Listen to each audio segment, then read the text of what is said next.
Hello, this is the Lord's Legion, and welcome to the best villains ever. It's a show in which I talk about a specific villain and talk about their backstories, abilities, greatest feats, and why I love them so much. Now this one was meant to come out around the same time as Star Wars The Last Jedi, but honestly I wasn't prepared for this one and I'd rather take my time on this one as opposed to just shitting one out. But to celebrate Star Wars The Last Jedi, now is as good a time as ever to talk about quite possibly the most powerful Sith Lord of all time, Emperor Palpatine, or if you would prefer, Darth Sidious. So without further ado, let's begin with his backstory.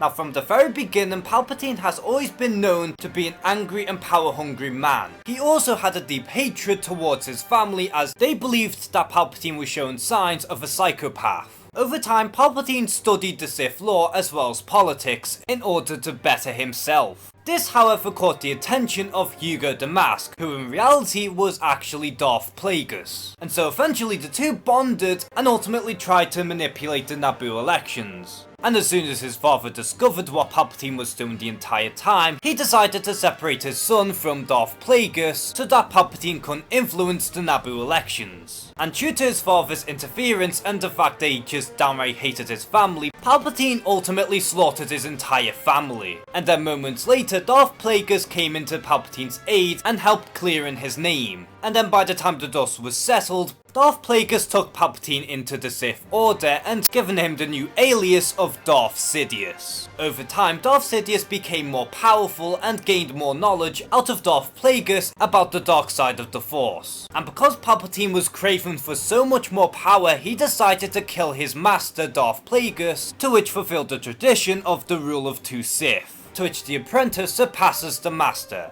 Now looking back on Palpatine's origin story, you can kinda see it in two ways. On one hand, he was sort of misunderstood because his family treated him like shit, which in a way could have pushed Palpatine ever so more to the dark side. But on the other hand, Palpatine was just kinda born evil, because even at an early age, Palpatine was even shown to have some sort of evil tendencies, especially after the fact that Palpatine decided to slay Darth Plagueis just so that he can have more power to himself. Now it's no secret that Emperor Palpatine has a wide variety of powers and abilities at his disposal. For starters, Palpatine has enhanced strength, speed, durability, reflexes, and agility, to which he can further enhance thanks to the Force. And speaking of the Force, Palpatine knows a lot of Force techniques of his own. Those include Force Sense, Farsight, and Precognition, as well as Telekinesis, Telepathy, and Force Lightning. Not to mention Force Defense, Midichlorian Manipulation, Sith Alchemy, and Sith Sorcery, as well as Force Concealment, Pyrokinesis, Alter Environment, Essence Transference, Drain Life, Force Stun, Force Blast, Force Empowerment, Force Suppression, Creating Doppelgangers, and of course the Force Storm. And in terms of skill, Palpatine has genius level intellect, as well as leadership skills. He's also a master swordsman, an amazing tactician, and also a master manipulator, an infiltrator, and is insanely wealthy. Now over the years, Emperor Palpatine has achieved amazing feats, and there's only so much feats that I can explain in one video, so I'll just give you a handful of them. For starters, Palpatine has been widely considered to be the most powerful Force wielder of all time, as well as being referred as the living embodiment of the dark side and even a threat to the Force itself, which does speak volumes on how powerful Palpatine really is. And before Palpatine even became Darth Sidious, he slaughtered his entire family, to which is actually a feat within itself. He also manipulated the entire Jedi Council in order to rise to the top. Not to mention that Palpatine is capable of defeating Yoda single-handedly. Plus Palpatine's Force powers are so powerful that he can actually sense a death of a Jedi Council member. And plus Palpatine is capable of killing dozens of weaker soldiers without leaving any visible wounds. Plus Palpatine is capable of going up against both Darth Maul and Savage by himself and could even best them both.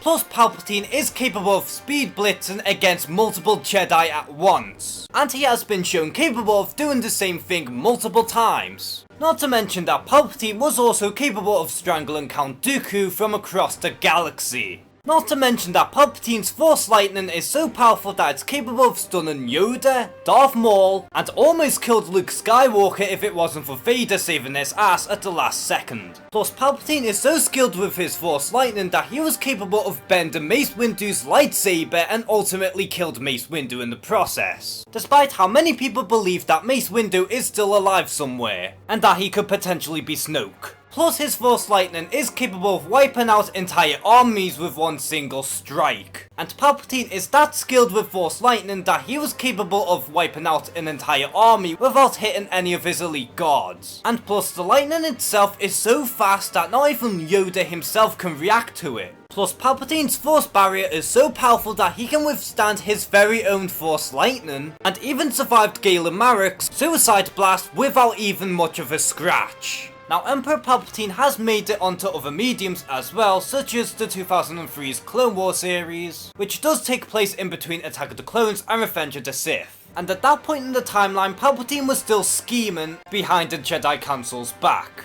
And we also get to see Palpatine in the CGI Clone Wars series. And in that show, we got to see Palpatine as Darth Sidious, wiping the floor with both Darth Maul and Savage. And he also made it in the Force Unleashed games, as well as multiple other video games and even graphic novels, in which I don't really know too much of. Now, Emperor Palpatine is far from a sympathetic villain, but rather he was just born to be evil. And at a very early age, Palpatine was always so full of rage and was always craving for more power. At the end of the day, Palpatine is not meant to be sympathetic by any means, but rather a villain who is meant to be the ultimate evil. And because Palpatine is always 10 steps ahead, and the fact that he is the most powerful Force wielder imaginable, he is feared across galaxies. So because of his twisted upbringing, as well as the sheer power that he possesses, not to mention his ever cunning mind, and just how influential he really is in the Star Wars mythos, this is why I personally believe that Emperor Palpatine, or Darth Sidious, is one of the best villains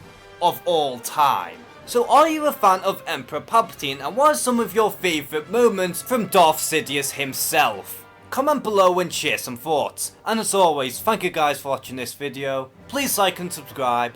Take care and have a good one.